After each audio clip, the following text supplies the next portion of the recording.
today, samahan niyo ako magluto and we're gonna talk about how I was able to build my career even without a degree.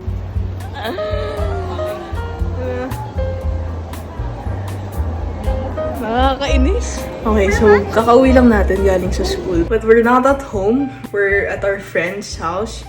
We're just gonna hang out and eat food and catch up.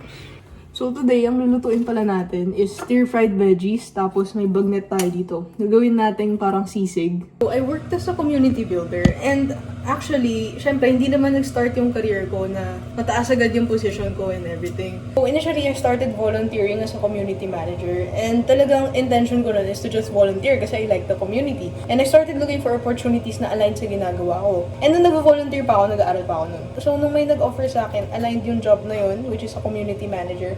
And I jumped the boat. Look at that, guys. For a change of plans tayo, di na tayo magsisisig. Ano na lang, salted egg bagnet. Siyempre, if you're starting out, you try to get opportunities first that would help you gain experience through volunteering, through internships, training programs, ganun. So ako, I just try to give value to people as much as possible. And in exchange, I get value I learn. Naiyak ko. Yung sibuyas.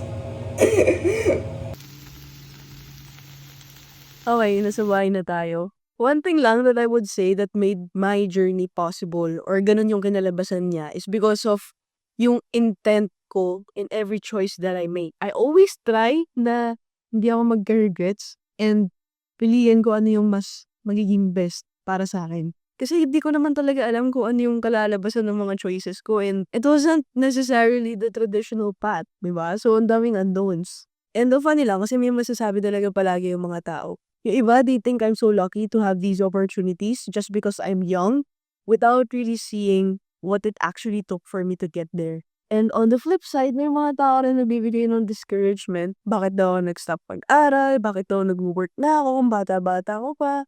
Bakit daw ganito, ganyan? Just because it doesn't fit their bill. Sobrang daming noises talaga. But at the end of the day, if you just stick to yourself and to the people that truly understand your situation and wants yung best for you, then I think those are good foundations.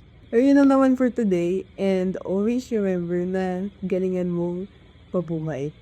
Live life.